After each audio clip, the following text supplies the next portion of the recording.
There are several healthy, sweet, absolutely heartwarming ways to fall in love. Maybe you start off as friends and then it goes on. Somebody falls in love through dating apps.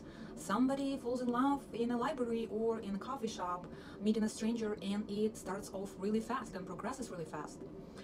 And sometimes you can be just a victim of a love bombing. So we're talking today how to understand if you are love bombed or is just a fast-moving relationship with a fascination or love. Hi, my name is Romenska, I'm a certified life coach, and we are talking about love bombing.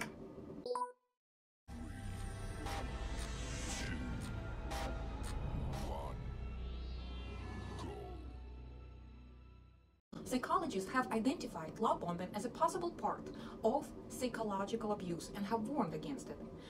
It has also been described as psychological manipulation in order to create a feeling of unity with a group against a society perceived as a hostile.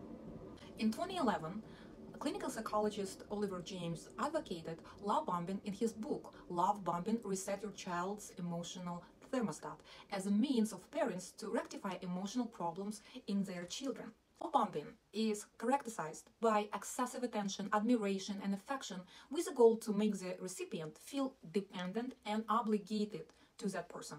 One of the most complicated things about dating is that everything that happens in healthy relationship can also happen in unhealthy relationship. That's why it makes it hard to see which direction you go. This relationship will potentially go south or north. It can be hard to recognize the mismatch of familiarity because remember, you have just met. You don't know anything about this person, so it's very hard to recognize those triggers, those red flags from the very start.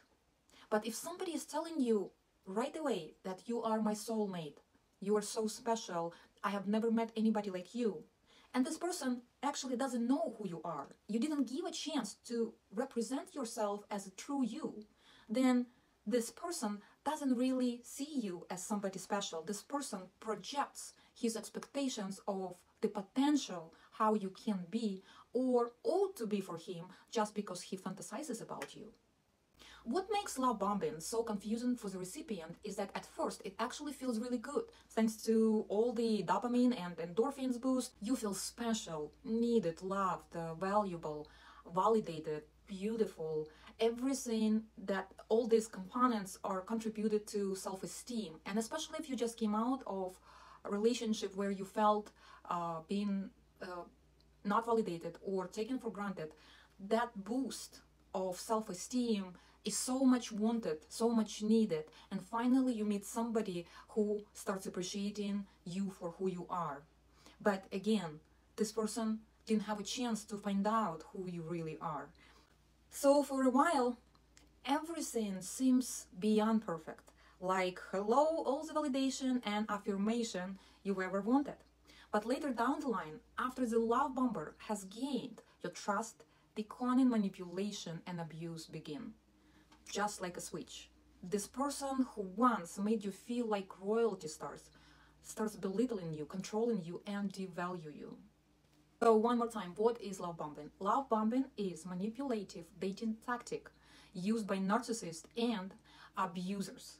Love bombers seek to quickly obtain the affection and attention of somebody they are romantically pursuing by the presenting and idolized image of themselves, because they give you an illusion that, oh, this person finally gets me. He gets me. He knows what I want. He understands me. He accepts me. And moreover, on top of it, there is a cherry on the cake. He loves me for who I am.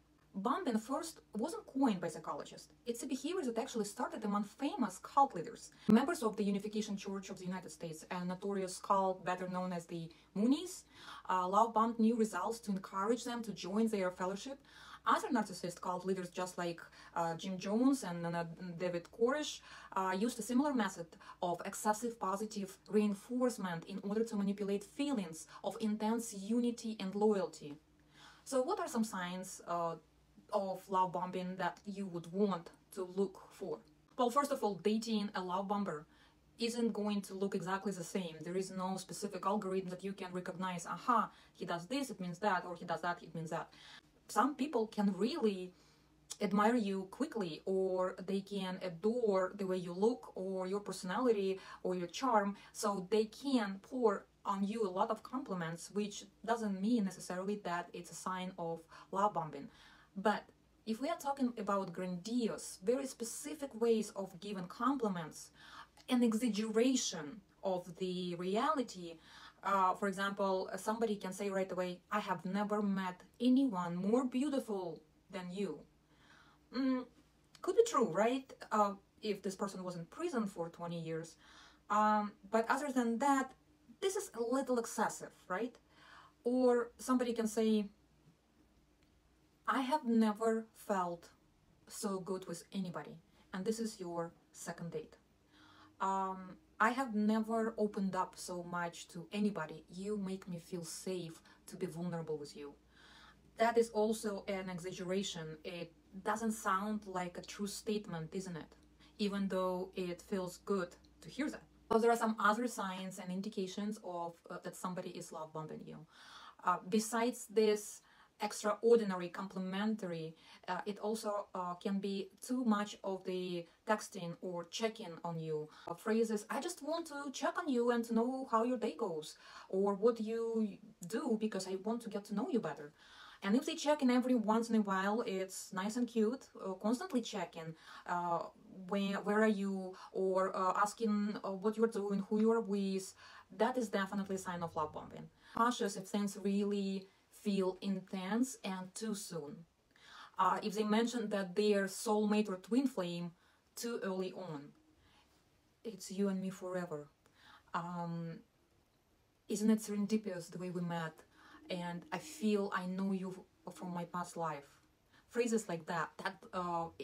When somebody feels like it's a fairy tale, it's a fairy tale come true. I am finally being treated as a princess or a queen. That is definitely can be a sign of love bombing. One of the signs as well is when a person demands quick responses. If you don't respond within 15 or 30 minutes, you receive more and more messages saying, hey, are you okay? Where are you? Are you dead? Or should I be worried? Let me know if you're okay. I just want to know you're okay. Hey, I'm worried. So all these constant messages, if you don't reply right away, it's definitely a red flag. It means that that person requires from you too much attention.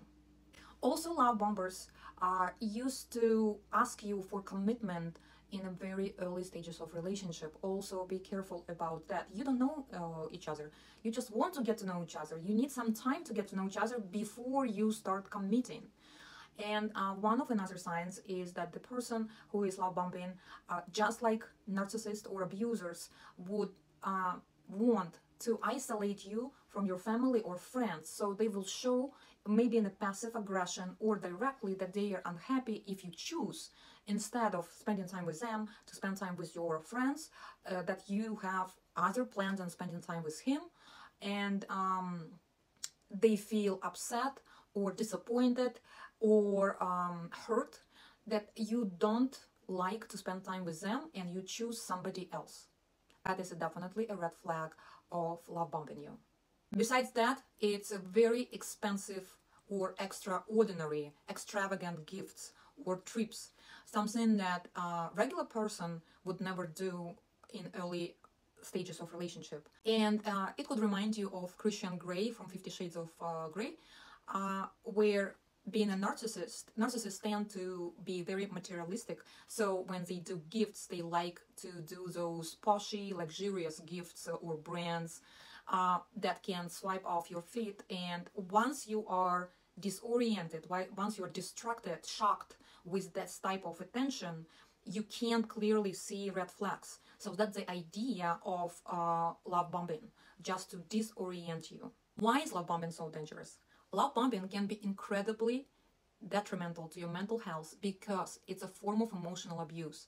If someone gives you something, you feel that you owe this person the same or even greater. And it can be your loyalty or your attention or your time. It may also become a cycle of abuse. Once the targeted person becomes hooked on the love bomber has not only gained control over the partner's mind and heart, but they also have their ego boosted. At this phase, they no longer have any use for their partner and begin to process of withdrawing from the relationship. Once the love bomber begins to withdraw, they may begin emotionally abusing their partner. They hurl insults. You have this feeling, once you're hooked on the drug of this dopamine, it's very hard to walk away. Or once the abuser is done with you, you feel just like somebody died. That level of hurt is pretty much the same as being a victim of a narcissist. So you have to be aware of it and to prepare yourself of possibilities that possibly can happen.